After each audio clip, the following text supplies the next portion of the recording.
Assalamualaikum warahmatullahi wabarakatuh.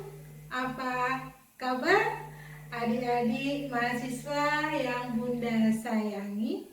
Bunda berdoa semoga kita selalu bahagia dalam raga yang sehat dan jiwa yang semakin mantap.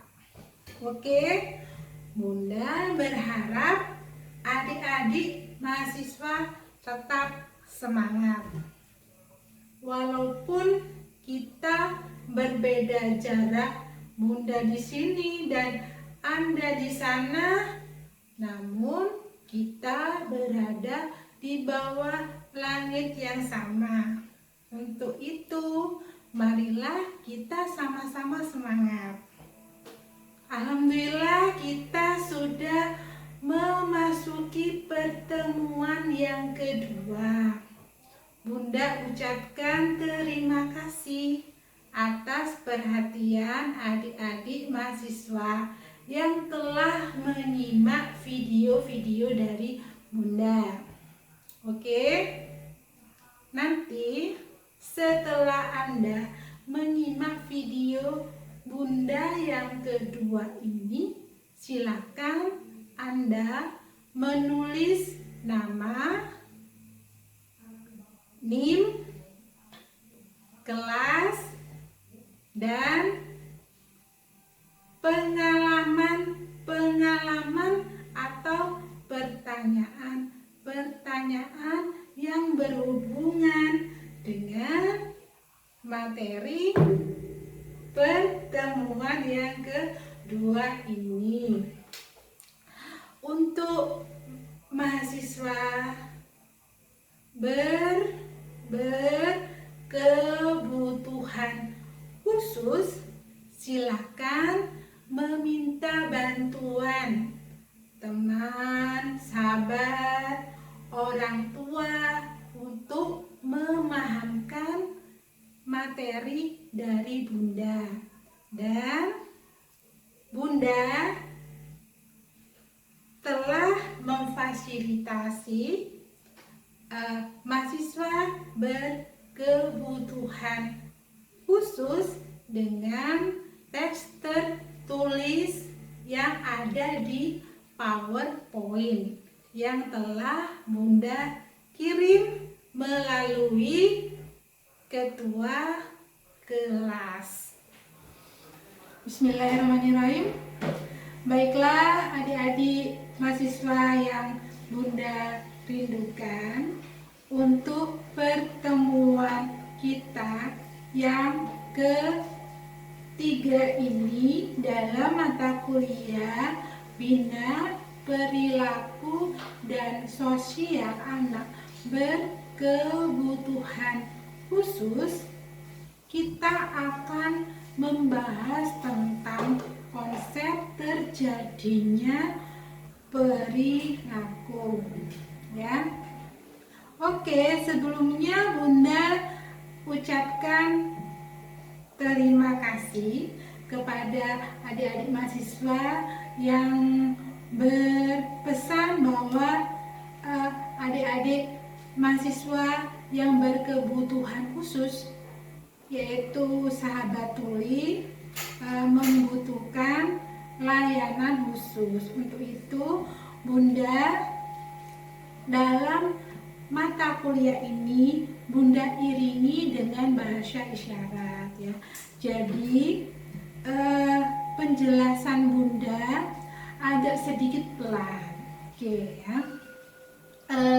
Dalam konsep terjadinya perilaku ini kita bagi menjadi 8 bab, ya, supaya lebih mudah untuk memahaminya. Oke, yang pertama adalah pengertian dan klasifikasi anak berkebutuhan khusus. Yang kedua, penggambaran perilaku. Yang ketiga, pengertian perilaku. Yang keempat ya, jenis-jenis perilaku. Yang kelima, bentuk-bentuk perilaku. Yang keenam, faktor-faktor yang mempengaruhi perilaku. Yang ketujuh ya, bentuk-bentuk perubahan perilaku. Yang kedelapan, yang terakhir, yaitu prosedur pembentukan perilaku. Selesai. Oke. Adik-adik mahasiswa yang Bunda sayangi ya, jadi setiap anak yang dilahirkan ke muka bumi ini dengan segala karakteristiknya adalah anugerah terindah bagi kehidupan pasangan suami istri. Ya, kenapa? Karena mereka hadir untuk melengkapi, menyempurnakan ya kebahagiaan, keceriaan orang tua ya, kita sebagai orang tua ya. Begitu juga dengan kehadiran anak berkebutuhan khusus ya, yang mungkin merupakan tantangan ya tersendiri bagi orang tua ya untuk memberikan penerimaan ya dengan ikhlas ya. Selanjutnya tetap bersemangat ya untuk menerima amanah ya, amanah kepercayaan dan bertanggung jawab untuk membimbing dan membesarkan anak-anak berkebutuhan khusus atau anak istimewa. Oke? Nah, kita berlanjut ke bab yang pertama. Maaf, ada suara goreng. Oke, ini suami tercinta sedang menggoreng ya. Perlu diketahui ya adik-adik, ini sudah malam sekali ya, sudah malam. Sudah hampir jam berapa ini? Jam 8 malam ya. Oke, jam 8 malam. Oke, tapi Bunda tetap semangat ya, seperti semangatnya Anda ya. Oke, apa yang akan kita pelajari ya, apa yang akan kita pelajari, nah teman, apa yang akan kita pelajari dalam pertemuan ini, yaitu ada 8 bab ya. Oke, sekarang ke bab pertama ya. Jadi anak berkebutuhan khusus itu ABK ya, anak berkebutuhan khusus itu jika dilihat secara signifikan itu merupakan anak yang memiliki kelainan ya, kelainan baik itu secara fisik, emosional ya, mental ya, ataupun sosial ya. Jadi dalam proses pertumbuhannya ya, jika dibandingkan dengan sejumlah anak lainnya ya, itu berbeda ya. Maaf, dalam hal ini Bunda tidak mengatakan normal atau tidak normal ya. Itu kata-kata normal atau tidak normal itu kita gunakan dalam istilah medis ya. Oke, dalam istilah medis saja. Kenapa seperti itu ya? Misalnya begini ya. Dalam satu kampung itu semuanya retardansi mental. Dan di situ hanya ada Bunda yang tidak mengalami Redman misalnya. Nah, di situ siapa berarti yang tidak normal ya? Begitu ya. Jadi untuk normal dan tidak normal kita gunakan dalam istilah medis saja ya. Oke. Semua manusia itu memiliki ya kelebihan dan kekurangan. Oke. Tentunya anak berkebutuhan khusus ini memiliki perilaku yang berkelebihan ya, lebih berkelebihan atau berkekurangan ya. Nantinya kita akan mengarahkan ya, bagaimana perilaku yang sesuai ya, sesuai dengan norma-norma yang ada dalam masyarakat ya, yang disebut juga dengan perilaku berkesesuaian. Oke. Sekarang ke bab yang pertama ya, yaitu pengertian dan klasifikasi anak berkebutuhan khusus ya. Jadi kenapa kok diklasifikasi, yaitu supaya lebih mudah ya. Andaikan Anda ke Indomaret ya, misalnya di situ semua barang dicampur jadi satu, kita akan bingung ya. Jadi sabun sendiri, kemudian peralatan rumah tangga sendiri, dibeda-bedakan, tempat buah sendiri begitu ya. Jadi di sini kita akan klasifikasikan ya, kita urutkan ya jenis-jenis ABK anak berkebutuhan khusus. Anak berkebutuhan khusus adalah sebagai berikut. Kita hanya membahas sedikit ya tentang klasifikasinya secara pokok ya. Kalau secara luas nanti ada pada mata kuliah yang Anda jalani ya, lainnya ya, yang diambil oleh Bapak dan Ibu dosen lainnya ya. Jadi kenapa kita ini kan akan membentuk perilaku siapa yang akan dibentuk ya, perilaku berkekurangan atau berkelebihan ya. Jadi kita harus mengetahui dulu, jadi kita harus paham. Jadi anak berkebutuhan khusus itu bukan hanya anak tunanetra, anak retardansi mental, tapi juga ada anak yang cerdas istimewa, berbakat gitu ya, semuanya itu. Oke ya. Yang pertama adalah anak tunanetra ya. Jadi di sini anak yang mengalami gangguan penglihatan.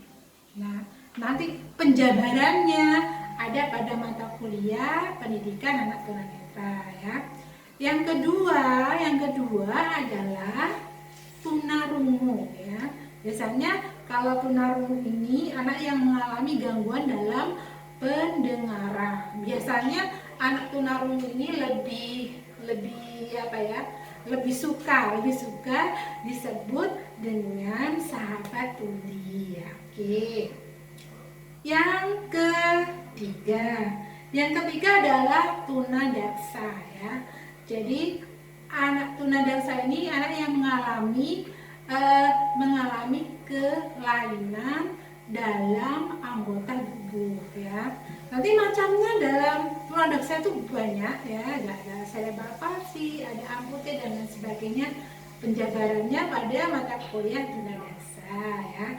Jadi di sini anak tunadaksa itu anak yang mengalami kelainan, ya, atau cacat, ya, yang menetap, ya, yang terjadi pada alat gerak, ya, sedemikian rupa, ya, sehingga anak tersebut sangat membutuhkan pendidikan khusus, layanan khusus, ya. Oke.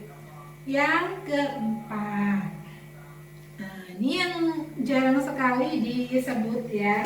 Jadi yang keempat ini adalah anak berbakat, ya. Jadi anak berbakat ini memiliki kecerdasan yang luar biasa, ya.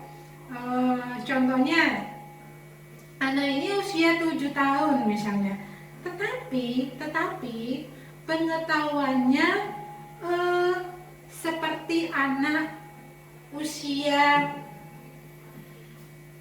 14 tahun misalnya, ya. Oke. Anak berbakat ini memiliki potensi yang luar biasa, ya. Jadi tingkat kecerdasannya itu baik, ya, Kemudian bukan hanya kecerdasan saja, ya, tapi anak yang cerdas berbakat ini memiliki bakat yang luar biasa, ya, memiliki kreativitas, ya, serta tanggung jawab, ya, terhadap tugas yang diberikan, ya. Jadi kemampuannya ini melampaui anak seusianya. Oke, ya. Yang kelima ini adalah tunagrahita, ya, atau retardansi mental, ya, atau biasa disebut dengan redman, ya, redman. Jadi anak ini mengalami keterbelakangan, jadi perkembangannya mental itu jauh di bawah, ya, di bawah rata-rata, sehingga ia itu mengalami kesulitan dalam menyelesaikan sejumlah tugas dari guru, ya. Jadi mereka itu anak yang termasuk dalam tunagrahita ini mengalami kesulitan untuk menjalankan semua tugas dari guru, ya, itu. Kemudian secara tanggung jawab terhadap tugas juga sosial, ya, komunikasi sosial itu juga tanggung jawab itu, mereka merasa kesulitan, ya. Oke.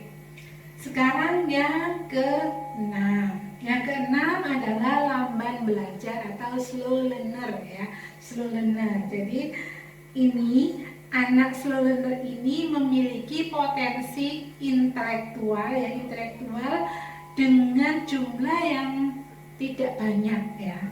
Bahkan jumlahnya ini di bawah normal, ya. Tetapi tidak termasuk tunagrahita, ya, Oke, paham, ya?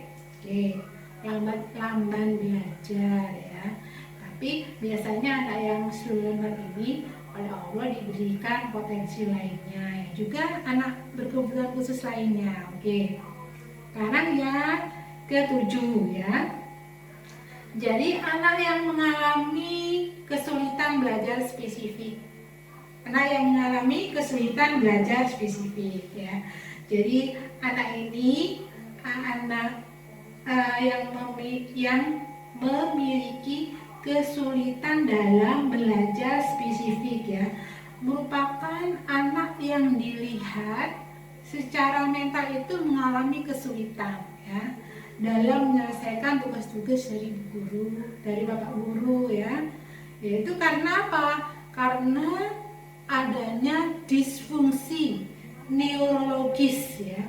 Jadi bukan karena faktor inteligensi, tapi karena faktor neurologis. Yang ke-8 yaitu anak yang mengalami gangguan komunikasi. Jadi anak yang mengalami kelainan ini mengalami kelainan terhadap suara ya, suara, artikulasi atau bahkan kelancarannya dalam berbicara ya, yang mengakibatkan terjadinya penyimpangan dalam bentuk ya.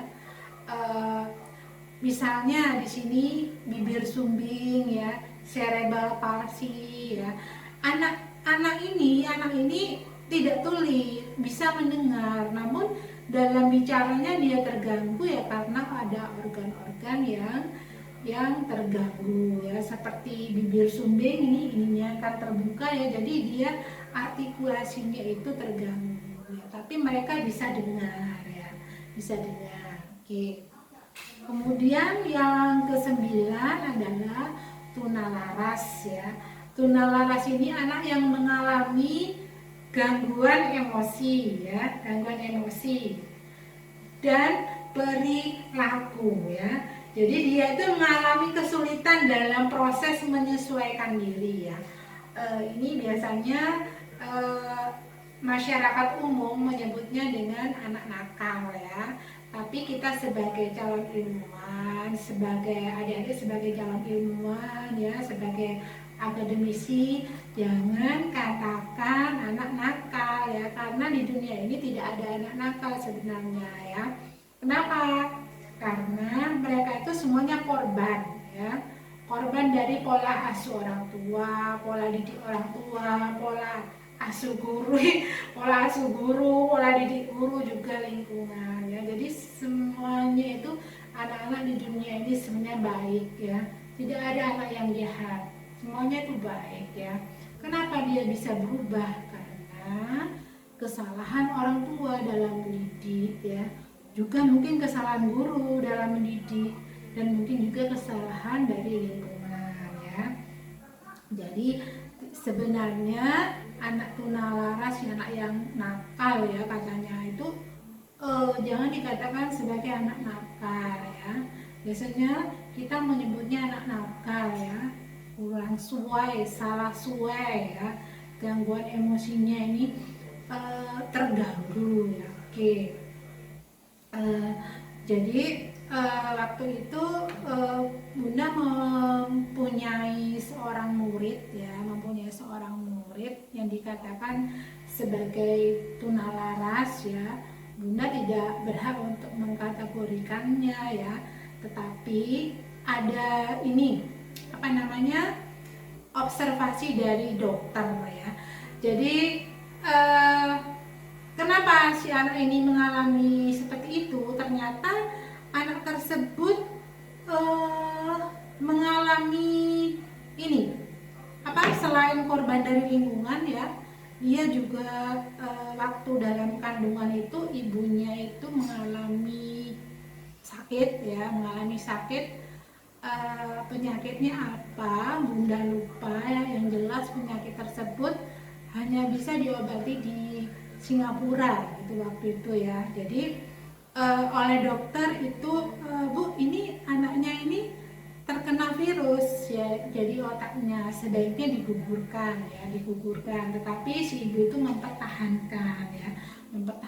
Kemudian ternyata dia itu di lingkungan terminal ya, hidup di lingkungan terminal yang keras ya, terus melihat pertengkaran orang tua ya, jadi dia itu terbentuk menjadi anak yang salah suai ya. Jadi kalau misalnya kalau marah dia mengambil kursi mau dilemparin ke teman atau ke guru gitu loh, karena waktu itu dia sedang terganggu. Tapi kalau misalnya dia tidak ada tekanan gitu ya, dia baik-baik saja. Oke, seperti itu ya. Kemudian yang ke-10 adalah anak autis dan sindrom Asperger ya. Jadi anak autis dan sindrom Asperger ini adalah anak yang mengalami gangguan perkembangan ya. Penyebabnya apa? Jadi penyebabnya adalah gangguan pada sistem syaraf pusat ya. Jadi akibatnya apa? Jadi terjadi gangguan pada interaksi sosial, komunikasi, dan perilaku ya. Jadi kalau ada penyebabnya tiga itu, jadi interaksi sosial, kemudian komunikasi, perilaku itu anak itu dalam kategori autis. Loh, kok bisa Bunda Tati mengatakan itu anak autis ya? Kita tidak berhak mengatakan anak itu autis ya. Kenapa? Iya, kita seorang akademisi, kita hanya mendidik ya, tidak menjelaskan, tidak mengobati dan sebagainya ya. Jadi yang menentukan anak itu autis atau sindrom Asperger itu serahkan pada ahlinya, yaitu dokter ya. Jadi ini Bunda mendapat ini waktu dalam proses pendidikan Bunda mendapatkan ilmu dari psikolog ya. Jadi kata beliau itu ya, ini bukan kata Bu Tati ya, kata psikolog ya. Sebentar, Bunda menggambar ya, menggambar. Nah, oke, kita, nah ya, gini. Katakanlah ini penuh hitamnya, penuh ya, ini hitam, ini wilayah hitam, ini katakanlah ini wilayah otak ya, wilayah otak ini wilayah hitam ya. Hitam ini disebutkan sebagai wilayah otaknya anak autis. Yang sebelah sini adalah wilayahnya anak-anak yang biasa ya, secara medis dikatakan normal ya, seperti ini. Kalau di tengah-tengah ya, di tengah-tengah ini ya, di tengah-tengah ini percampuran antara hitam dan putih, nanti kan abu-abu. Itu disebutkan oleh beliau itu sebagai sindrom Asperger. Oke, seperti itu ya. Bagaimana cara lebih luas lagi? Anda silakan belajar sendiri ya, belajar sendiri, banyak membaca ya, juga mengikuti mata perkuliahan lainnya. Oke ya, kita sudah paham ya siapa saja yang termasuk dalam anak berkebutuhan khusus ya. Itu kita klasifikasikan menjadi 10 ya, menjadi 10. Jadi nantinya kita paham ya, jadi anak-anak yang sudah kita klasifikasikan ini tentunya memiliki ya perilaku yang berkelebihan juga berkekurangan ya. Nanti bagaimana kita akan membina ya, maksudnya supaya perilaku berkekurangan itu menjadi perilaku yang berkecukupan ya. Perilaku yang berkelebihan itu menjadi perilaku yang berkecukupan atau sesuai ya, sesuai dengan norma-norma yang berlaku dalam masyarakat. Oke ya. Semoga penjelasan dari Bunda dipahami ya. Oke, sekarang kita berlanjut ke bab yang kedua ya, yaitu penggambaran perilaku manusia ya, juga penggambaran perilaku anak-anak berkebutuhan khusus ya. Perilaku itu bisa dikatakan dia sebagai perilaku ya, itu melibatkan ya aksi seseorang ya. Jadi apa yang dilakukan ya, dan apa yang dikatakan ya. Jadi perilaku itu melibatkan aksi seseorang. Jadi apa yang dilakukan dan apa yang dikatakan ya. Jadi ini harus dideskripsikan ya. Jadi ini menyindahi sebuah kata kerja. Jadi Dan perilaku ini bukan karakteristik ya statik dari seseorang ya. Misalnya dia marah ya, dia marah itu bukan perilaku tapi itu label ya, melabel.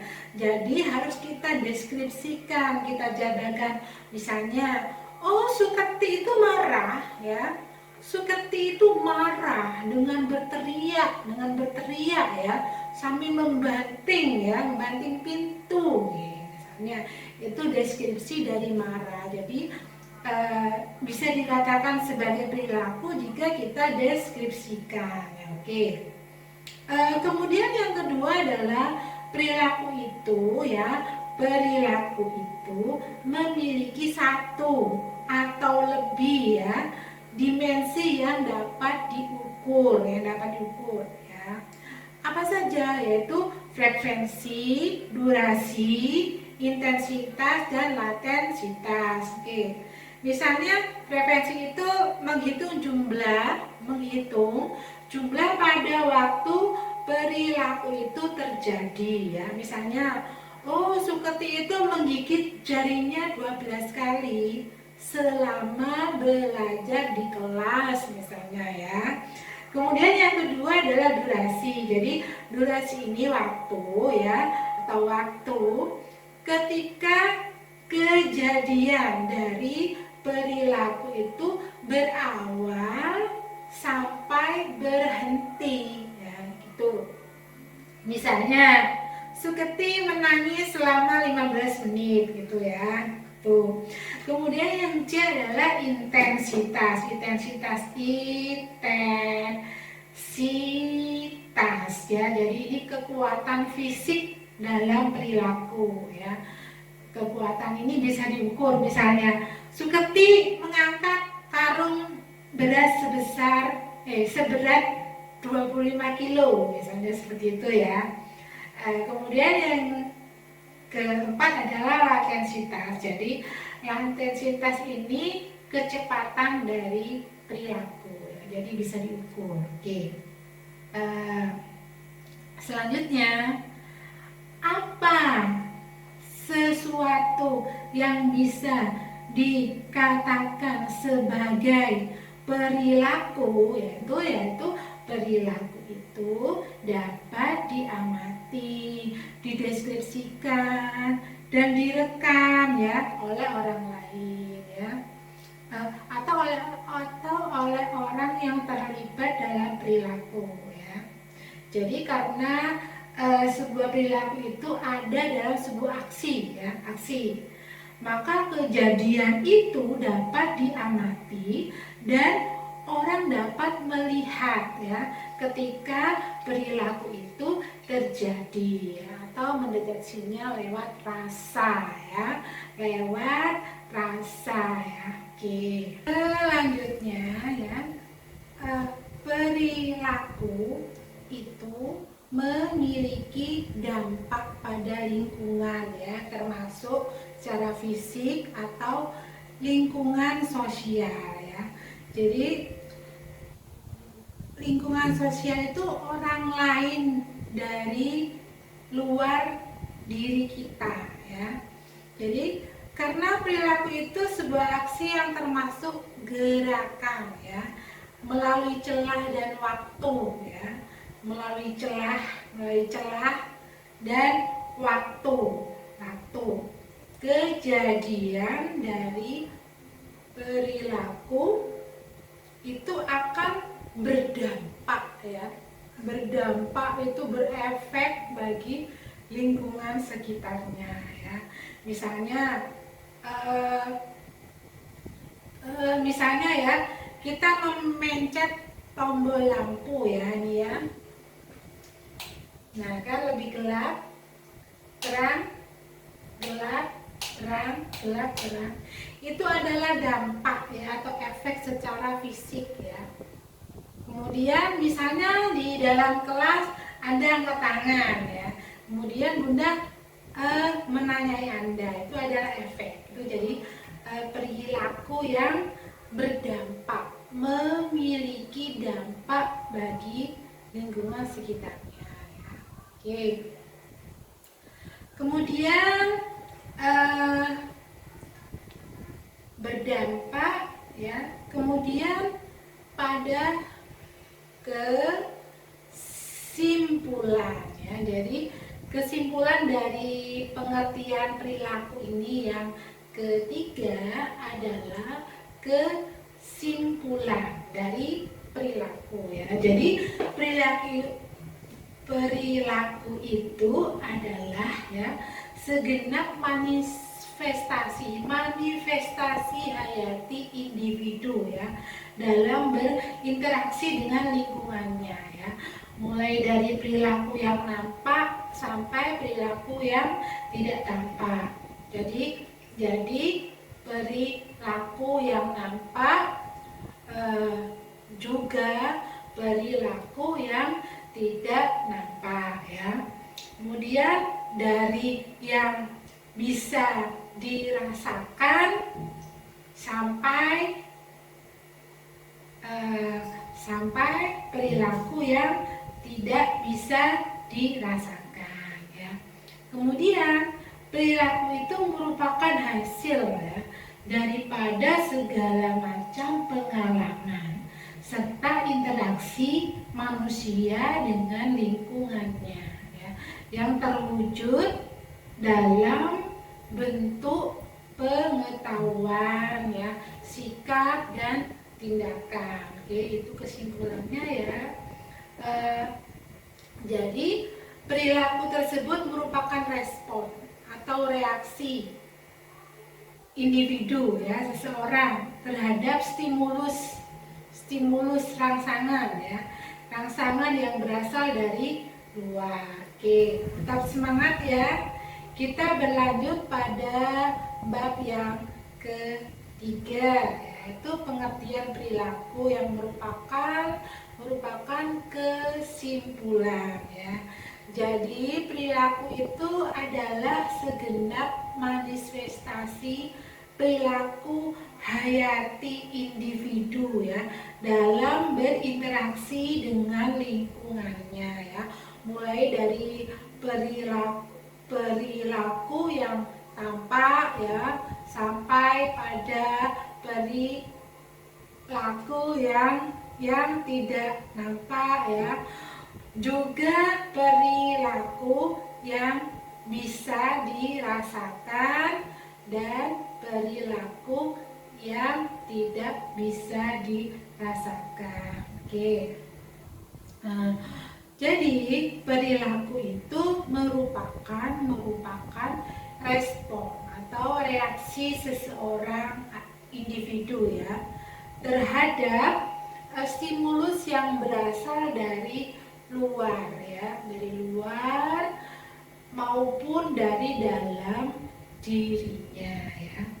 Kemudian perilaku itu merupakan suatu tindakan yang dapat diamati ya dan mempunyai frekuensi spesifik ya, durasi ya, intensitas, latensi ya, dengan tujuan ya, baik itu disadari atau tidak ya. Jadi perilaku itu adalah kumpulan ya berbagai faktor yang saling berinteraksi. Nah, Skinner ya, jadi merumuskan bahwa perilaku itu adalah respon ya, respon atau reaksi seseorang terhadap stimulus ya. Jadi rangsangan dari luar ya. Jadi pengertian ini dikenal dengan teori SOR ya di sini ya. Teori SOR atau stimulus organisme respon. Jadi ini SOR ya. Oke. Ini ya. Jadi kebalik ya. Ini S ini adalah stimulus organisme respon. Iya, kebalik ya. Oke. Jadi ini SOR ini dibagi menjadi dua ya.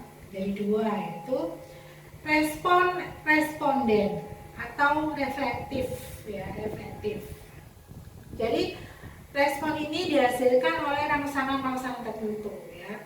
Jadi ini sifatnya relatif dan tetap ya, atau disebut juga dengan eliciting stimuli ya.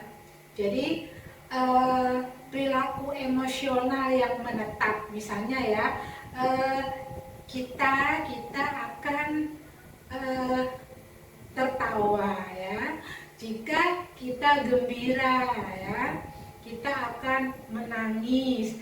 Jika bersedih ya, atau kehilangan ya, terkena musibah ya, atau gagal, putus cinta misalnya ya. Nah, terus apalagi, kita akan minum kalau haus ya, kita akan makan kalau lapar, kita akan tidur ya kalau kita ngantuk ya. Itu merupakan reflektif ya, respon responden atau reflektif dari SOR ya. SOR itu adalah stimulus organisme respon ya. Kemudian yang kedua ya, operan respon. Jadi operan respon ini respon operan atau instrumental respon ya. Ini timbul dan berkembang diikuti oleh stimulus ya, atau rangsangan lain ya. Jadi berupa penguatan perangsang perilakunya itu disebut reinforcing ya, reinforcing yang berfungsi untuk memperkuat respon ya. Misalnya gini, Anda ya akan rajin menyimak video dari Bunda ya, dari Bunda. Anda akan semangat melaksanakan UTS, yaitu meresum semua video Bunda dari video yang kedua, 3, 4, 5, dan 6. Dan Anda berusaha untuk tampil terbaik ya, bagus. Misalnya minimal video Anda itu 1 jam gitu misalnya, tapi bagus gitu ya. Kenapa kok Anda semangat seperti itu? Karena ada stimulus dari Bunda. Nanti kalau Anda semangat seperti itu, Anda akan mendapatkan nilai A, akan mendapat nilai A gitu ya. Tetapi kalau Anda tidak rajin ya, kalau Anda tidak rajin, tidak semangat ya, maka Anda akan mendapatkan nilai yang tidak Anda harapkan. Begitu ya. Oke, adik-adik mahasiswa yang penuh semangat ya, kita berlanjut ke bab yang keempat, yaitu jenis-jenis perilaku individu ya. Jadi jenis-jenis perilaku individu ini ya, kita bagi menjadi beberapa bagian ya. Yang pertama yaitu perilaku sadar ya, perilaku sadar, paham ya, perilaku sadar ya. Jadi perilaku ini yang melalui kerja otak ya, atau susunan saraf pusat, seperti mengajar ini ya. Pada malam hari ini jam berapa? Hampir jam 9 malam ya. Ini Bunda sadar, Bunda mengajar daring ya, membuat video proses pembelajaran daring. Ini Bunda dalam keadaan sadar ya, itu perilaku sadar. Kemudian yang kedua adalah perilaku tak sadar ya. Perilaku tak sadar yaitu perilaku yang spontan ya. Misalnya ketika seseorang kesetrum ya, dia kaget ya. Kemudian misalnya waktu menyetrika kesetrum kaget ya. Kemudian ketika menggoreng terkena minyak panas kaget gitu ya. Itu adalah perilaku yang spontan ya, atau instinktif ya. Kemudian yang ketiga adalah perilaku tampak dan perilaku tidak tampak ya. Misalnya kita menggambarkan marah. Oh iya, marah yang tampak, dia marah ya dengan berteriak ya, dengan membanting pintu misalnya ya, itu adalah perilaku yang tampak. Kemudian perilaku yang tidak tampak bagaimana? Marah ya, marahnya dipendam ya, atau juga rindu ya, rindunya dipendam ya, tidak dikatakan ya. Misalnya kita rindu pada suami atau istri kita yang berjauhan karena pekerjaan harus LDR ya. Jadi kalau kita tidak mengatakan rindu, mana mungkin ya pasangan suami atau istri kita tahu ya. Makanya katakan ya, di sini bukan pacar ya, tapi suami atau istri ya. Jadi perilaku yang dipendam, kerinduan yang dipendam ya, itu namanya perilaku yang tidak tampak. Oke. Yang selanjutnya adalah perilaku sederhana ya, misalnya ketika putus cinta menangis ya, itu perilaku yang sederhana ya. Kalau perilaku yang kompleks bagaimana? Banyak ya, ketika putus cinta menangis ya, berteriak ya, aku berteriak ya, berteriak ya. Kemudian misalnya menyobek-nyobek kertas ya, itu namanya perilaku ya.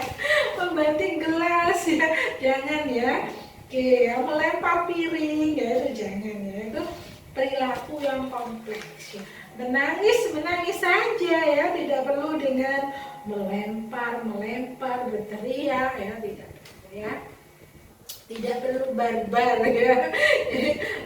Tetapi ini untuk anak yang berkebutuhan khusus kadang mereka tidak bisa mengontrol. Maka dari itu nanti harus kita bina ya, bina perilakunya yang berkelebihan juga berkekurangan supaya berkesesuaian dan tidak salah suai ya.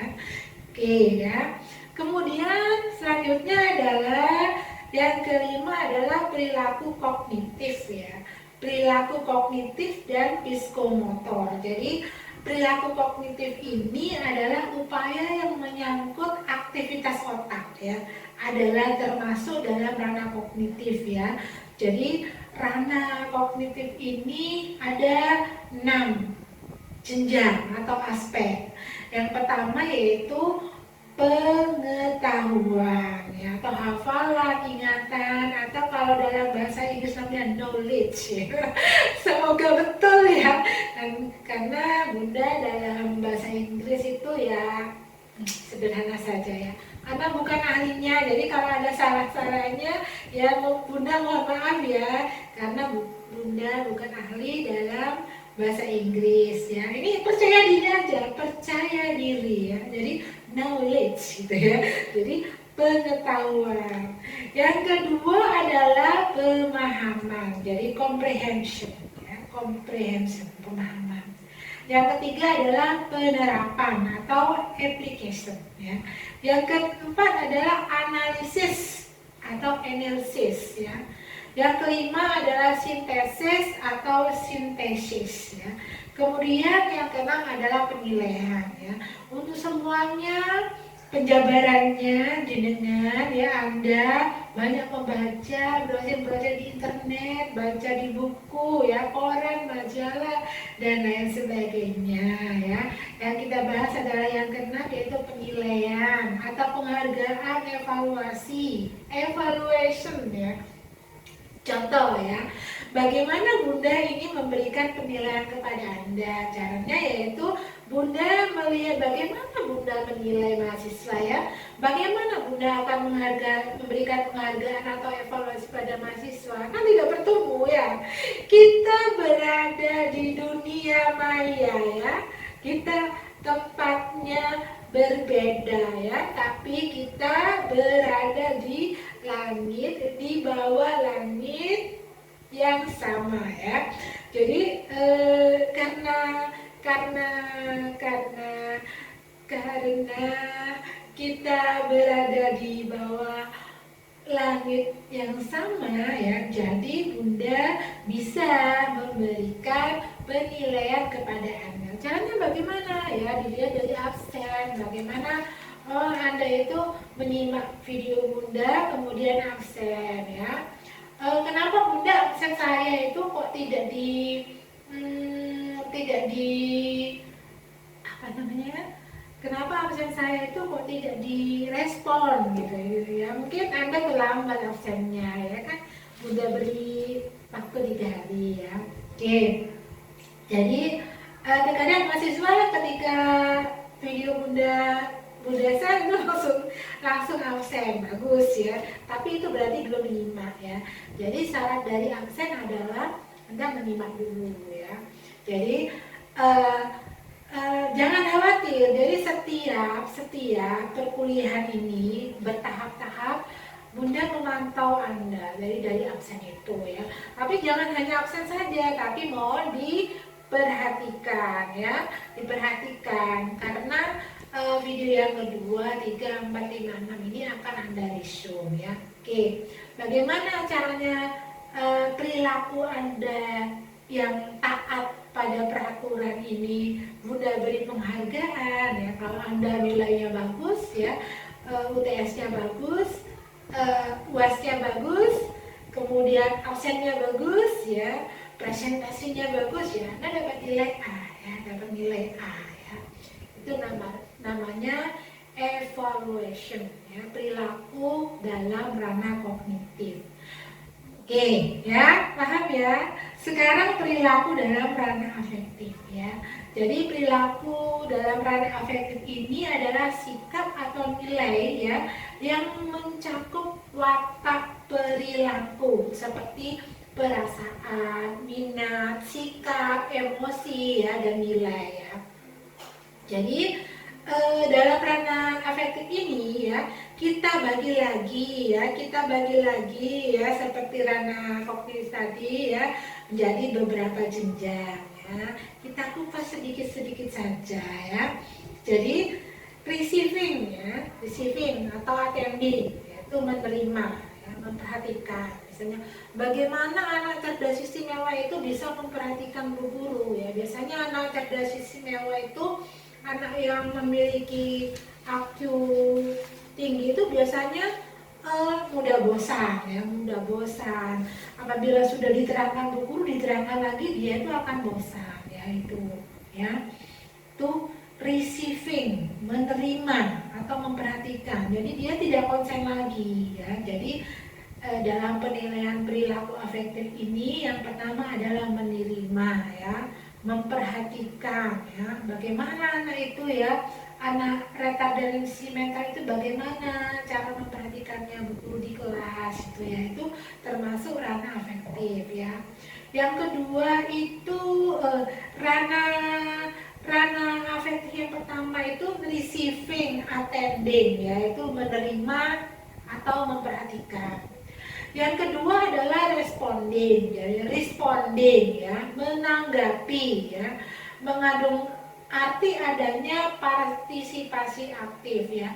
Jadi bagaimana Bunda menilai Anda dalam ranah afektif, yaitu bagaimana Anda menanggapi video perkuliahan Bunda yang kedua ini. Misalnya ya, Bunda di awal tadi kan sudah berpesan ya, silakan Anda tulis nama, NIM, kelas, dan pengalaman ya, pengalaman Anda sebagai guru yang berhubungan dengan materi perkuliahan yang kedua ini. Silakan Anda sharing informasi, nanti Bunda baca, pasti Bunda baca ya, sebagai kenangan terindah ya. Tulis di situ semuanya, cerita ya, atau mahasiswa saling menanggapi, itu bagus ya. Kemudian yang ketiga adalah valuing ya. Jadi menilai, menghargai ya. Bagaimana cara Anda itu menghargai anak berkebutuhan khusus misalnya ya. Melalui ranah afektif itu valuing, menghargai. Oh iya, dia itu kemarin suka memukul ya. Suka memukul teman misalnya. Anak itu termasuk anak yang hiperaktif ya. kita untuk menentukan anak hiperaktif kita juga membutuhkan kerjasama dengan psikolog ya. Jadi kita tidak boleh melabel anak itu hiperaktif, anak itu autis, tidak boleh ya. Jadi ranah kita itu adalah ranah mengajar ya. Tidak menilai mengkategorikan anak ini termasuk autis, anak ini termasuk sindrom Asperger, anak ini termasuk attention deficit hyperactive disorder, itu kita tidak boleh ya. Oke, ada ahlinya sendiri. Kemudian yang ketiga ya, namanya valuing ya, menilai atau menghargai. Oh iya, kemarin dia itu memukul temannya, oh sekarang dia senyum mau berbagi. Itu ranah afektif. Jadi Anda beri penghargaan, bagus gitu ya. Jangan ketika anak itu berbuat salah ya, kemudian Anda tegur. Tapi ketika anak itu berbuat baik ya, Anda diam saja ya, itu tidak boleh. Oke ya. Kemudian yang keempat adalah organization ya, organisasi, mengatur, mengorganisasikan. Kemudian yang kelima adalah characterization by evaluate or value. Coba ulang lagi ya. Characterization by evaluate or value complex. Coba lagi ya. Characterization by value or value complex. Dimaklumi ya. Di Bunda juga masih belajar ya. Jadi ini artinya karakterisasi dengan suatu nilai dan kompleks nilai. Oke, penjabarannya Anda silakan ya browsing internet ya. Yang kelima ya, sekarang yang kelima, jadi bentuk-bentuk dari perilaku ya. Jadi bentuk-bentuk dari perilaku ini ya dilihat dari bentuk respon terhadap stimulus ya. Jadi perilaku ini dibagi menjadi dua ya, yaitu bentuk pasif tetap ya, tertutup ya, atau covert behavior ya. Jadi respon seseorang ini terhadap stimulus dalam bentuk terselubung ya, atau tertutup ya. Respon atau reaksi terhadap stimulus ini masih terbatas ya, pada perhatian, persepsi, pengetahuan, kesadaran dan sikap yang terjadi pada seseorang atau pada anak berkebutuhan khusus ya. Dan belum dapat diamati atau secara jelas dilihat oleh orang lain ya. Kemudian yang kedua adalah perilaku terbuka atau overt behavior ya. Jadi respon ini terhadap stimulus tersebut jelas ya. Jadi dalam bentuk tindakan seperti tadi, oh iya Suketi marah berteriak sambil membanting pintu. Nah itu jelas, yaitu perilaku terbuka, namanya overt behavior ya. Jadi ini mudah diamati dan dilihat oleh orang lain. Oke, sekarang yang keenam ya. Jadi yang keenam adalah faktor-faktor yang mempengaruhi perilaku ya. Jadi faktor apa saja yang mempengaruhi perilaku? Jadi perilaku ini dipengaruhi ya, perilaku ini dipengaruhi oleh dua faktor pokok, yaitu faktor perilaku atau behavior causes ya, behavior causes, dan faktor di luar perilaku ya, ditentukan atau terbentuk dari tiga faktor, yaitu yang pertama pertama ya, faktor predisposisi atau predisposing factor. Yang kedua adalah faktor genetik atau faktor endogen ya. Oke, faktor endogen ya, Kemudian kita bahas ya, apa faktor predisposisi atau predisposing factor itu, yaitu mencakup pengetahuan, sikap, kepercayaan, ya, keyakinan dan nilai-nilai dan lain sebagainya ya.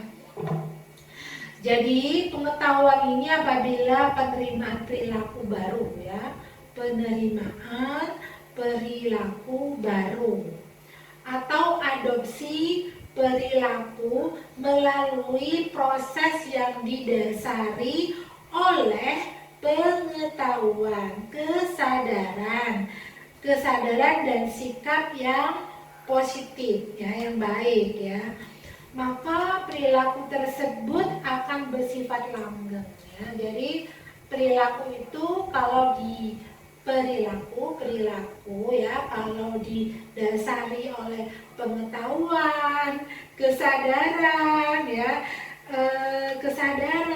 sikap yang positif ya, itu akan bersifat langgeng atau long lasting ya. Bukan hanya perawatan wajah aja yang long lasting, bukan hanya lipstick aja yang long lasting ya, tapi juga perilaku ya, faktor predisposing factor ini bila perilaku itu didasari oleh pengetahuan, sikap, kepercayaan, keyakinan dan nilai-nilai ya, itu pengetahuan itu akan langgeng ya, jika didasari oleh pengetahuan, kesadaran dan sikap, akan menjadi long lasting ya, daripada perilaku yang tidak didasari oleh pengetahuan ya, oleh sikap yang positif ya, sikap, kepercayaan, itu keyakinan, itu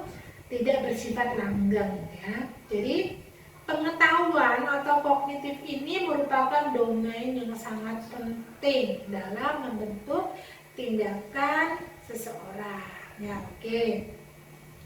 Kemudian yang selanjutnya adalah sikap adalah suatu predisposisi ya, jadi keadaan mudah terpengaruh terhadap seseorang, ide atau objek yang berisi komponen-komponen kognitif, afektif atau behavior gitu ya, behavior. Oke. Jadi terdapat 3 komponen sikap ya yang sehubungan dengan faktor-faktor lingkungan, yaitu sebagai berikut, yaitu afektif ya, merupakan komponen emosional atau perasaan ya. Kemudian kognisi, keyakinan, evaluatif ya seseorang ya. Keyakinan evaluatif dimanifestasi dalam bentuk impresi atau kesan baik ya, atau buruk yang dimiliki seseorang terhadap orang tertentu. Oh iya, dia seperti itu ya, itu karena apa? Kognisi ya, keyakinan evaluatif seseorang, keyakinan evaluatif yang dimanifestasikan dalam bentuk impresi, itu kesan baik atau buruk yang dimiliki oleh seseorang ya, terhadap objek atau orang tertentu ya. Jadi kalau kita menilai seseorang atau melihat seseorang itu baik atau buruk ya, kita memerlukan waktu yang panjang ya, long lasting. Kita memerlukan waktu yang panjang ya, tidak hanya sekejap, oh iya dia itu baik, tidak bisa ya. Jadi kita harus menjalani kebersamaan ya. Oke. Kemudian perilaku itu sikap yang berhubungan dengan kecenderungan seseorang untuk bertindak terhadap seseorang atau hal tertentu dengan cara tertentu ya. Seperti halnya pengetahuan, sikap, yaitu terdiri dari beberapa tingkatan. Ini juga ya, jadi dalam perilaku ini ada beberapa tingkatan. Misalnya pertama menerima ya, receiving, penerimaan ya. Menerima ini diartikan itu bahwa subjek itu mau memperhatikan stimulus yang diberikan ya. Oh iya, apakah perhatian kita diterima atau tidak ya? Apakah salam sapa kita diterima atau tidak? Yaitu yang namanya receiving ya, menerima. Kemudian merespon atau responding. Oh iya, video bunda yang kedua ini ada respon atau tidak ya? Nah, nanti terlihat dari situ ya. Oh iya, direspon ya. Pertanyaan bunda dijawab atau tidak ya? Oh iya, direspon ya. Jadi memberikan jawab, merespon ini disebut juga responding. Jadi memberikan jawaban apabila ditanya, memberikan jawaban ketika ditanya, yaitu namanya responding ya. Ketika Anda misalnya memberikan tugas pada anak berkebutuhan khusus ya, oh iya, direspon apa tidak ya tugas dariku gitu ya. Kemudian selanjutnya adalah menghargai ya, valuing. Jadi mengajak teman untuk menjaga kebersihan kelas misalnya ya, oh iya ya.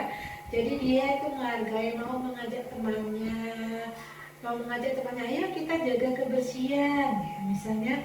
Oh bagus ya, mau bekerja sama ya, gitu ya. Kemudian selanjutnya adalah bertanggung jawab ya, atau responsible ya. Jadi bertanggung jawab ini atas segala sesuatu yang telah dipilihnya ya, dengan segala risiko ya. Jadi Anda juga harus bertanggung jawab karena Anda sudah memilih menjadi mahasiswa ya. Tanggung jawab Anda apa? Tanggung jawab Anda adalah menyimak video ini, belajar yang rajin ya, ikut UTS, ikut UAS. Tanggung jawab Bunda apa? Ya mengajari walaupun sudah malam ini ya, tapi Bunda tetap semangat karena itu semua adalah merupakan tanggung jawab. Oke. Nah, kemudian ini ya, yang kedua tadi, perilaku itu ditentukan oleh juga faktor genetik atau faktor endogen ya. Kalau Anda bingung ya, Bunda kok dibagi-bagi ya, karena banyak bagian. Kalau tidak dibagi nanti Anda tambah bingung ya. Jadi silakan Anda nanti membaca juga ya, PowerPoint yang telah Bunda kirim ya melalui ketua kelas. Oke, yang kedua adalah faktor genetik ya, atau faktor endogen ya. Jadi faktor genetik atau faktor endogen ini merupakan konsep dasar ya, atau modal untuk kelanjutan perkembangan perilaku makhluk hidup. Perilaku anak berkebutuhan khusus maksudnya ya. Jadi Anda harus tahu, oh iya, perilaku anak istimewa itu bagaimana. Jadi dilihat dari faktor genetik ya, atau endogen. Apa saja yang termasuk di sini? Yang termasuk faktor genetik itu apa saja ya di sini? Pertama misalnya jenis ras ya. Jadi semua jenis ras di dunia ini memiliki perilaku yang khusus, yang spesifik ya. Jadi saling berbeda dengan lainnya. Jadi misalnya, oh ini ras kulit putih, Kaukasia, ras kulit hitam, Negroid, ras kulit kuning, Mongoloid, itu bagaimana? Pasti perilakunya berbeda ya. Oke ya, tetapi kita tidak membeda-bedakan ya, ini hanya pengetahuan. Oke. Yang kedua adalah faktor genetik itu apa saja, jenis kelamin ya, jenis kelamin. Jadi perbedaan perilaku antara pria dan wanita ya, perempuan ya, itu berbeda ya. Dilihat dari cara bagaimana berpakaian ya, terus melakukan kegiatan sehari-hari, pekerjaan ya. Jadi biasanya itu dipertimbangkan dengan pertimbangan rasional ya. Oh iya ya, kalau laki-laki itu segala, kalau ini pria laki-laki ya, segala perilakunya itu berdasarkan ini rasional ya, berpikir. Tetapi kalau perempuan atau wanita ya, biasanya berperilaku berdasarkan emosional ya, gitu ya, biasanya gitu ya. Oke, kemudian sudah ya. Kemudian sekarang berlanjut ke sifat fisik ya. Jadi sifat fisik itu perilaku individu itu akan berbeda-beda karena sifat fisiknya ya. Kemudian yang selanjutnya adalah sifat kepribadian. Jadi perilaku individu ini merupakan manifestasi dari kepribadian yang dimilikinya ya, sebagai pengaduan antara faktor-faktor genetik dan lingkungan ya. Biasanya ini sifat kepribadian ini kalau merupakan kebiasaan-kebiasaan ya, akan membentuk sebuah karakter ya. Jadi karakter itu adalah sifat kepribadian dari sikap, perilaku yang biasa dilakukan secara konsisten, terus menerus, mendarah daging dan sangat sulit untuk dirubah ya. Itu namanya karakteristik ya. Jadi ini adalah sifat kepribadian ya. Jadi perilaku manusia itu tidak ada yang sama ya. Semuanya pasti berbeda ya. Oke, semuanya berbeda ya. Oke, tidak ada yang sama, tidak boleh dipaksakan ya. Kemudian bakat pembawaan. Jadi percayalah ya, setiap kita yang dihadirkan ke muka bumi ini, termasuk anak-anak berkebutuhan khusus, itu pasti memiliki kelebihan dan kekurangan ya. Jadi kita tidak selalu berorientasi pada kekurangannya. Pasti manusia itu memiliki kelebihan yang patut disyukuri ya. Allah ini akan menghadirkan kita ke muka bumi ya, tidak akan dibiarkan begitu saja ya. Pasti Allah itu akan memberikan suatu bekal potensi sukses ya kepada semuanya, termasuk pada anak-anak berkebutuhan khusus. Semuanya oleh Allah akan dibekali potensi sukses ya, potensi sukses untuk menjadi khalifah fil ardh ya, untuk menjadi instrumennya Allah membawa kemakmuran di muka bumi ini ya. Jadi hanya saja kita terkadang terbelenggu oleh penjara-penjara batin. Misalnya anak-anak yang slolen itu selalu mengatakan, guru aku tidak bisa, guru aku tidak bisa, aku tidak mengerti, aku tidak paham. Jadi dibelenggu terus ya. Jadi kita rubah. Nah ini memang sulit, tapi kamu harus mencoba, kamu harus berusaha gitu ya, harus berusaha gitu ya. Jadi kita rubah mindsetnya, cara berpikirnya ya. Jadi semua manusia ini termasuk anak-anak berkebutuhan khusus, entah itu anak tunanetra atau sahabat tuli, semuanya itu akan bisa sukses ya, karena Allah ya memberikan potensi-potensi sukses ya. Oke, percaya ya, harus percayalah ya. Oke, kemudian yang seterusnya adalah bakat pembawaan ya. Oke, semua manusia pasti punya bakat ya. Kalau Bunda Kati punya bakat itu menjahit ya. Bunda ini menjahit sendiri nih ya. Bunda suka menjahit, bakat ya. Bakat. Kadang seseorang itu kalau tidak bakat menjahit, walaupun kursus lama, dia tidak juga bisa membuat, belum bisa membuat baju. Jadi bakat, ada yang juga bakat memasak ya. Jadi bagaimana anak-anak berkebutuhan khusus juga mereka itu memiliki bakat masing-masing ya. Contohnya Hiahi ya. Anda pasti ingat ya, Hiahi itu adalah seorang anak berkebutuhan khusus yang memiliki jari itu hanya 2 gini, seperti lobster gitu 2 ya. Ketika itu dia tuh ditolak oleh gurunya.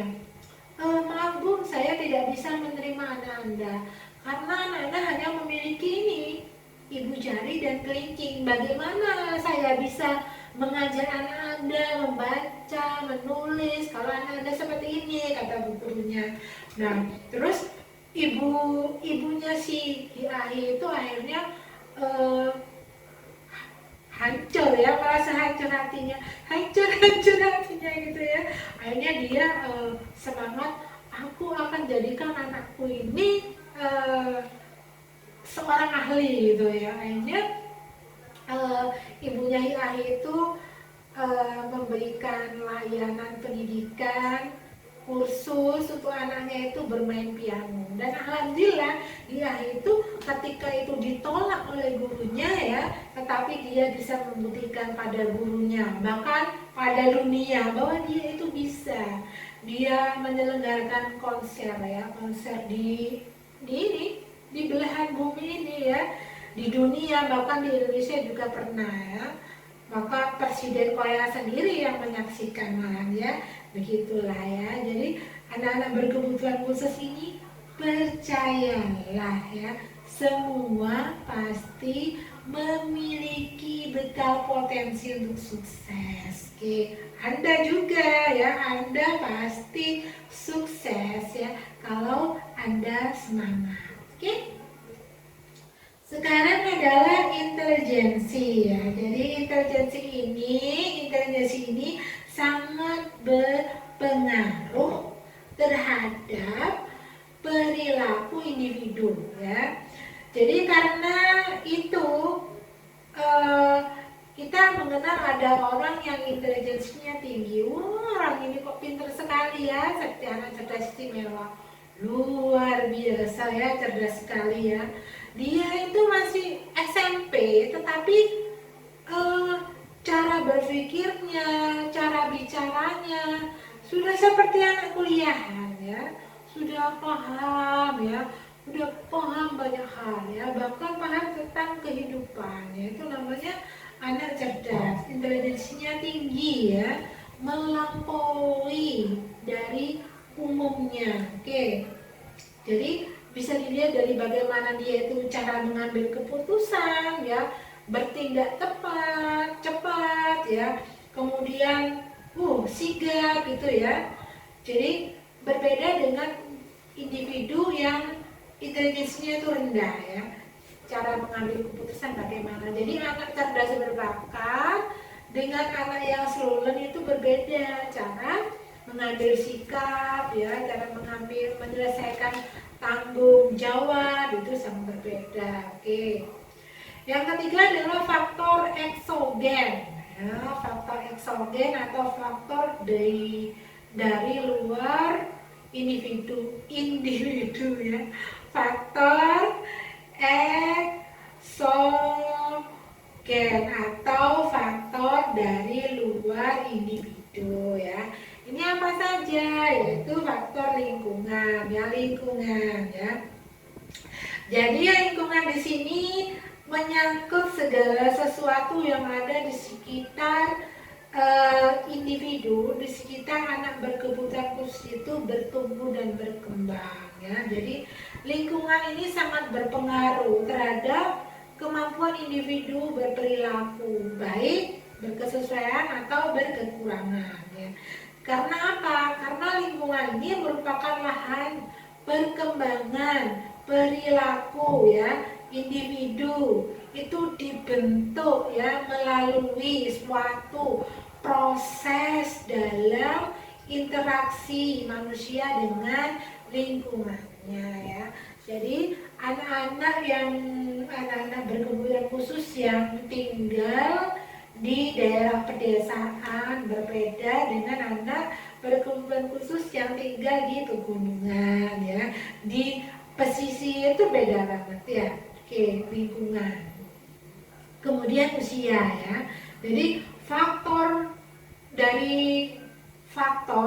dari luar individu itu ya, selain faktor lingkungan juga faktor usia ya. Bismillahirrahmanirrahim, ya maaf ya. Faktor usia ya.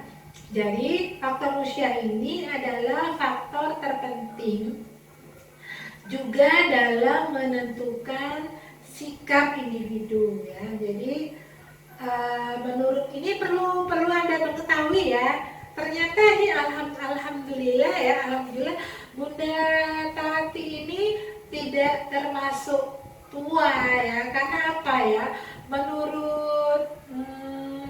Menurut ini WHO ya, manusia ya yang tua itu adalah manusia usianya 70 tahun ke atas gitu ya. Jadi kalau kita mengatakan oh orang itu sudah tua ya, padahal dia masih usia 40 misalnya, kita katakan tua ya, kita harus banyak membaca dulu ya. Kalau kita banyak oh ya alhamdulillah ya, alhamdulillah ya Bunda belum termasuk tua tapi dewasa akhir ya. Begitu untuk menyenangkan hati ini ya. Jadi menurut Hurlock ya pada tahun 2008 beliau berpendapat bahwa masa dewasa itu dibagi menjadi 3 ya. Jadi yang pertama adalah dewasa awal. Dewasa awal itu ketika usia 18 ya, 18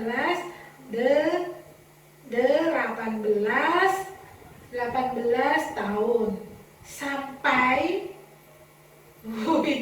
sampai 40 tahun. Ini namanya dewasa awal. Kalau dewasa remaja ini usia 41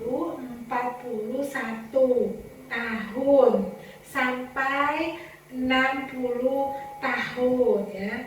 Kemudian dewasa akhir ini lebih dari 60 tahun, yaitu 61 tahun, yaitu 61 tahun ya, sampai 70 tahun. Selanjutnya adalah pendidikan ya. Jadi pendidikan ini kegiatan pendidikan formal maupun informal. Jadi anak berkebutuhan khusus yang bersekolah di SLB dengan anak berkebutuhan khusus yang bersekolah di sekolah umum ini biasanya berbeda ya. Perilakunya itu berbeda ya. Oke. Jadi pendidikan ini formal maupun informal ya. Jadi berfokus pada proses belajarnya. Jadi proses belajar di SLB sama di sekolah umum itu kan berbeda. Itu akan mempengaruhi perilaku anak berkebutuhan khusus ya. Jadi di sini ini maksudnya pendidikan ini akan berpengaruh pada ini loh, perubahan perilaku yaitu ya. Jadi dalam pendidikan ini kan tujuannya ya ada perubahan perilaku. Jadi semula ya, Anda semula tidak tahu menjadi tahu ya. Oh kalau dulu tahunnya usia 40 itu tua, oh sekarang bukan ya, bukan tua tapi dewasa remaja ya. Itu berarti Anda memperhatikan video dari Bunda, yaitu Anda tahu, Anda paham, itu berarti Anda berhasil ya, sukses ya. Jadi pendidikan itu kan fungsinya dari belum tahu menjadi tahu, belum mengerti menjadi mengerti ya. belum dapat menjadi dapat ya. Jadi ini akan mempengaruhi perilaku manusia, termasuk anak-anak berkebutuhan khusus ya. Jadi Anda ini, oh iya ya, setelah mengikuti perkuliahan dari Bunda Tati, saya jadi paham ya. Jadi tentang pengertian dan klasifikasi ABK, penggambaran perilaku, pengertian perilaku, jenis-jenis perilaku, bentuk-bentuk perilaku ya, faktor-faktor yang mempengaruhi perilaku, bentuk-bentuk perubahan perilaku ya, terus prosedur pembentukan perilaku ya. Jadi saya sudah paham semua. Itu berarti proses pendidikan Anda, proses perkuliahan Anda ini berhasil ya. Jadi yang semula tidak paham menjadi paham. Oke, seperti itu ya. Oke, sekarang apa lagi yang di luar diri kita yang mempengaruhi perilaku, yaitu pekerjaan ya, pekerjaan. Jadi perilaku seseorang itu berbeda juga disebabkan oleh pekerjaan. Misalnya, oh iya, orang itu bekerja sebagai guru, perform seorang guru pasti berbeda dengan perform seorang dokter ya, gitu ya. Jadi bekerja ini adalah salah satu jalan yang dapat digunakan manusia dalam menemukan makna ya, makna hidupnya ya, dalam berkarya ya. Jadi manusia itu menemukan sesuatu ya, jadi mendapatkan penghargaan. Oh iya ya, hebat ya Anda sebagai mahasiswa ya. Anda bangga kan? Oh dulu aku masih SMA ya, perilakuku seperti ini. Tapi ketika Anda sudah kuliah, perilaku Anda berbeda ya, karena Anda sekarang pekerjaannya menjadi guru misalnya. Guru, pekerjaan Anda sebagai guru ya, juga kuliah. Masih hebat ya, sudah kuliah, bekerja juga jadi guru ya. Jadi plus ya Anda ya. Hebat Anda itu ya. Jadi kemudian selanjutnya adalah agama ya. Jadi agama ini adalah suatu keyakinan yang masuk dalam konstruksi kepribadian ya. Ini kita tidak membeda-bedakan ya.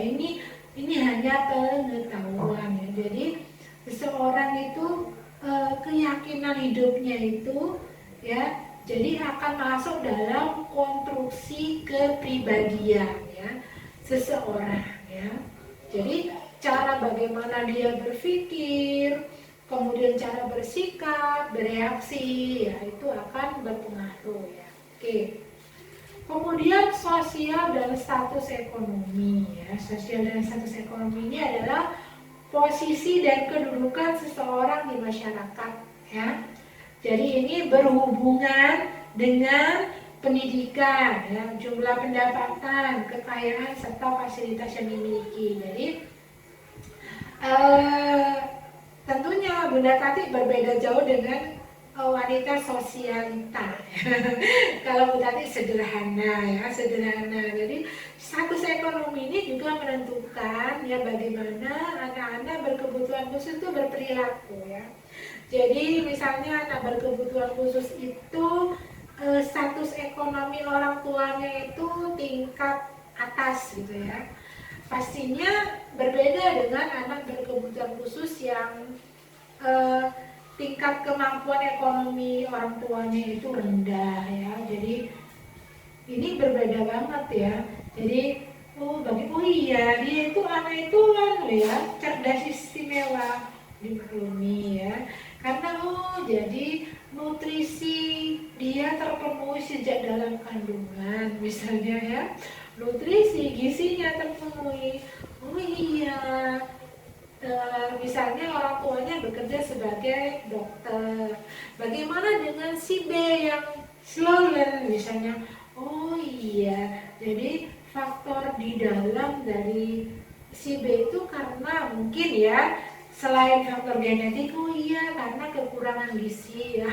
Bagaimana seseorang akan smart, akan pintar kalau kekurangan gizi ya, misalnya oh iya ya yang dimakan tiap hari itu nasi sama garam saja misalnya ya, ya pantesan anaknya itu swollen ya.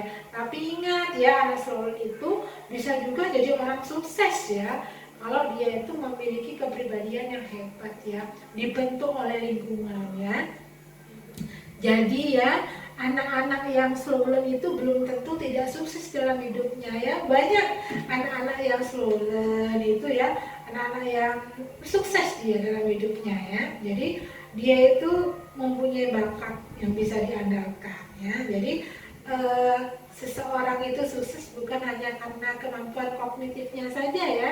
Jadi ada bakat-bakatnya. Tadi kan sudah Bunda jelaskan ya. Selanjutnya masih semangat ya adik-adik mahasiswa ya. Jadi selanjutnya adalah kebudayaan ya. Jadi kebudayaan ini diartikan sebagai kesenian ya, adat istiadat ya, atau peradaban manusia. Di mana hasil kebudayaan manusia ini akan mempengaruhi perilaku manusia itu sendiri ya. Jadi, oh iya, budayanya orang Jawa dan budayanya orang Madura berbeda ya. Budayanya orang Dayak sama orang mana? Using berbeda ya, itu kebudayaan. Oke. Sekarang kita berlanjut ke bab yang ke-7 ya, yaitu bentuk-bentuk perubahan perilaku ya. Oke, jadi bentuk-bentuk perubahan perilaku ini dikelompokkan menjadi 3 bagian, yaitu perubahan alamiah ya. Perubahan alamiah ini disebut neonatal check ya, neonatal check ya. Jadi perilaku manusia ini selalu berubah ya. Jadi perubahan tersebut itu sebagian disebabkan oleh perilaku atau kejadian alamiah ya. Jadi apabila dalam masyarakat sekitar itu terjadi suatu perubahan lingkungan fisik atau sosial, budaya, ekonomi, maka anggota masyarakat di dalamnya itu akan mengalami perubahan. Contohnya apa? Dulu ya, Bunda tadi sekarang kan usianya 49 ya. Bunda bercerita 40 tahun yang lalu ya, 40 tahun yang lalu. Jadi 40 tahun yang lalu ini keadaan Jember, kota Jember ini masih termasuk belum begitu maju ya. Apalagi sebelum ada UNED, belum ada IKIP ya, belum ada perguruan tinggi. Itu masyarakatnya masih sangat sederhana, cara penampilannya sederhana, pengetahuannya sederhana. Tetapi ketika terbentuklah perguruan tinggi seperti IKIP di Jember, UNED dan lain sebagainya sebagai kota pendidikan, maka masyarakatnya itu pun berubah ya, berubah. Yang dulu itu bekerja di rumah saja ya, sekarang membuka kos-kosan misalnya ya, menjual makanan ya. Kemudian cara berpakaiannya juga lebih maju. Kemudian perekonomian di kota Jember ini semakin bagus gitu ya. Itu adalah perubahan ya, bentuk-bentuk perubahan perilaku. Yang dulu bapak-bapaknya hanya sarungan ya, sekarang sudah pakai celana jeans gitu ya, karena ada pengaruh dari luar ya. Jadi ekonominya juga berubah ya. Kalau dulu ekonominya rendah, sekarang sudah mengikuti seperti kota besar ya. Kemudian selanjutnya adalah perubahan rencana atau planning ya. Jadi perubahan perilaku ini terjadi karena memang direncanakan, ya. Misalnya aku harus lulus kuliah tahun depan, misalnya aku harus mendapatkan nilai A dari Bunda Tati. Jadi di planning, oh iya berarti video kedua aku sudah merisum, aku sudah mengingat-ingat. Kan diberi waktu seminggu ya, belajar terus, diulang-ulang videonya gitu ya. Oke, kalau dulu pakai kaset mungkin kasetnya bulat ya. Sekarang pakai ini ya, apa namanya, pulsa ya. Oke, jadi aku harus kuliah, aku harus dapat nilai A, aku harus lulus tepat waktu, aku harus semangat. Jadi direncanakan ya, direncanakan. Bagaimana untuk anak-anak berkebutuhan khusus juga harus direncanakan, di planning. Jadi aku ini akan merubah perilaku anak berkebutuhan khusus, misalnya berkelebihan ya. Itu bagaimana? Jadi Anda program juga, gitu ya. Jadi Anda program, Anda rencanakan, ya. Kemudian selanjutnya adalah kesediaan untuk berubah, ya. Jadi di sini dari dalam, ya. Percuma Bunda bilang Anda ini harus semangat, Anda harus semangat. Kalau di dalam diri Anda tidak semangat, ya percuma ya. Juga gitu. Perubahan perilaku untuk anak-anak berkebutuhan khusus juga gitu. Jadi diperlukan juga kesediaan dari dalam, ya, namanya readiness to change, ya. Jadi program pembentukan perilaku bagi anak berkebutuhan khusus di satu sekolah itu ada yang mudah dilaksanakan oleh anak berkebutuhan khusus, ya. Ada juga yang lambat diterima, ya. Tergantung pada kesediaan di dalam diri anak berkebutuhan khusus itu sendiri. Oke ya? Oke. Jadi selanjutnya yang ke-8 ya, yang terakhir ini ya. Jadi prosedur pembentukan perilaku ya. Jadi prosedur atau cara pembentukan perilaku ini ya, ini untuk membentuk jenis perilaku ya. Jadi untuk perilaku yang diciptakan ini disebut operan conditioning ya. Nanti kita bahas untuk pertemuan yang ketiga ya. Jadi kalau kita bahas semuanya di sini ya terlalu panjang ya. Jadi ini ada operan conditioning ya, operan conditioning ya. Jadi ini yang dilakukan oleh Skinner pada tahun 1938 masih kita pakai ini ya. Jadi melakukan ya identifikasi tentang hal-hal ya, tentang hal-hal yang merupakan penguat reinforcer ya, berupa hadiah-hadiah atau reward bagi pelaku yang akan dibentuk. Oke, sekarang yang terakhir yaitu yang ke-8 yaitu cara atau prosedur pembentukan perilaku ya. Jadi untuk membentuk ya jenis respon atau perilaku ini diciptakan adanya kondisi tertentu yang disebut operan conditioning yang ditemukan oleh Skinner pada tahun 1938. Operan conditioning ya akan kita bahas untuk pertemuan berikutnya ya. Jadi dalam ini operan conditioning ini melakukan identifikasi ya tentang hal-hal yang merupakan ya penguat ya atau reinforcer ya berupa hadiah-hadiah atau reward bagi pelaku yang akan dibentuk. Misalnya dalam kelas itu Anda memberikan reward pada anak berkebutuhan khusus, misalnya si Suketi ya, si Suketi itu biasanya suka mengganggu teman ya, misalnya suka memukul teman ya. pada hari Senin dia tidak memukul, jadi Anda beri hadiah dia ya, misalnya diberi hadiah bros ya, beri hadiah bros, Suketi kamu hari ini berlaku baik ya, nanti kalau kamu lihat temanmu berbuat baik ya, bros ini kamu berikan ya. Nah, jadi lewat itu bergilir dalam satu kelas. Oh iya, dia mau mengambil sampah di dalam kelas. Seperti brosnya kamu brosnya kamu berikan ya. Jadi seperti itu dijadikan duta ya, dijadikan duta reward gitu ya. Jadi gitu, misalnya kita bentuk seperti itu.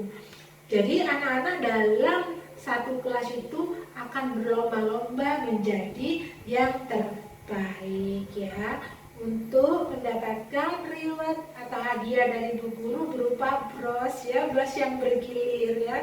Nanti mulainya diambil lagi. Nanti oh ya, siapa yang hari ini dapat bros, dikasih bintang sama Bu Guru. Jadi Anda membuat seperti apa ya, kertas folio ditempelkan di dinding. Misalnya oh seperti hari ini dapat bintang 1 ya.